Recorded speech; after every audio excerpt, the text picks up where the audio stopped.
सिर्फ धोखा देना ही धोखा नहीं होता, बल्कि किसी के साथ अपनेपन का नाटक करना उससे भी बड़ा धोखा होता है।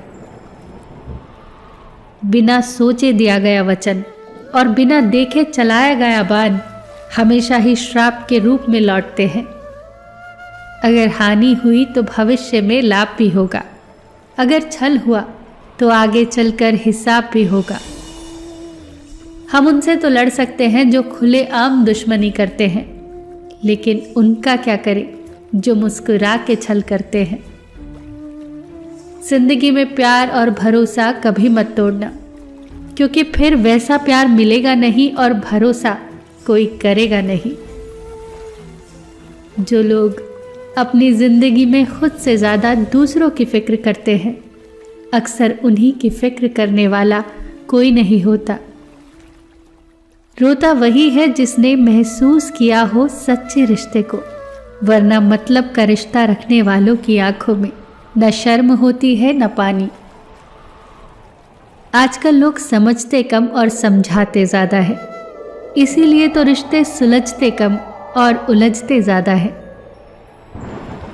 जब तक आप में दूसरों के दोष और कमियां ढूंढने की आदत बनी रहेगी, तब तक आप किसी दूसरे का तो क्या अपना भी भला नहीं कर सकते। अपने खिलाफ बातें खामोशी से सुन लीजिए, यकीन मानिए कि वक्त बेहतरीन जवाब देगा। सब्र और सहनशीलता कोई कमजोरी नहीं होती, ये वो अंदरूनी ताकत है जो सब में नहीं होती। तबीयत पूछने वाला इंसान ढूंढो, वसीयत और हैसियत पूछने वाले तो बहुत मिल जाएंगे। हकीकत को तलाशना पड़ता है, अफवाहें तो घर बैठे ही आप तक पहुंच जाती हैं। लाख जमाने की डिग्रियां हो हमारे पास, अपनों की तकलीफ न पढ़ पाए तो अनपढ़ हैं हम। इंसान भी कितना अजीब होता है, पहले भिखारी बनकर भगवान से हाथ जोड़कर मांगता है, फिर गर्व से उसी भगवान को दान देकर अपना नाम नीचे लिखवाता है। किसी दूसरे को दुख देकर हासिल किए गए सुख की उम्र बहुत छोटी होती है। छल, कपट, पाप का फल इसी धरती पर भुगतना पड़ता है। याद रखना, समय किसी को माफ नहीं करता। पता नहीं इतनी होशियारी कहाँ से सीखते हैं लोग। साथ भी रहते हैं, ईर्ष्या भी करते हैं, रिश्ते भी निभाते हैं, दुश्मनी भी निभाते हैं। मुंह पर कुछ और पीठ पीछे कुछ और ही होते हैं। समय और स्थिति कभी भी बदल सकती है, अतः कभी भी किसी का अपमान न करें, न ही किसी को तुच्छ समझे। आप शक्तिशाली हो सकते हैं, पर समय आपसे अधिक शक्तिशाली है। जीवन में दो ही सच्चे साथी हैं, एक आपका किया गया कर्म और दूसरा परमात्मा।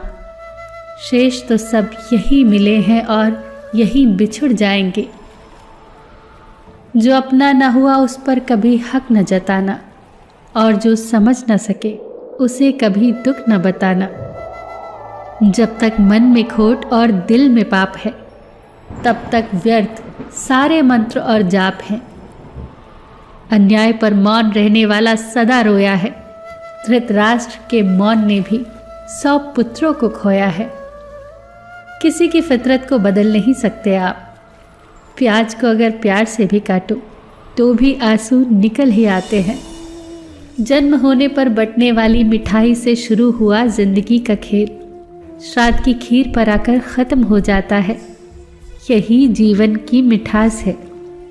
और बड़े दुर्भाग्य की बात है कि बंदा इन दोनों मौक़ों पर ये दोनों चीज़ें नहीं खा सकता। जिंदगी का क्या है, आकर नहाए और नहा कर चल दिए। फिर मिलेंगे दोस्तों अगली वीडियो के साथ। तब तक के लिए अपना ख्याल रखना और हमेशा मुस्कुराते रहना।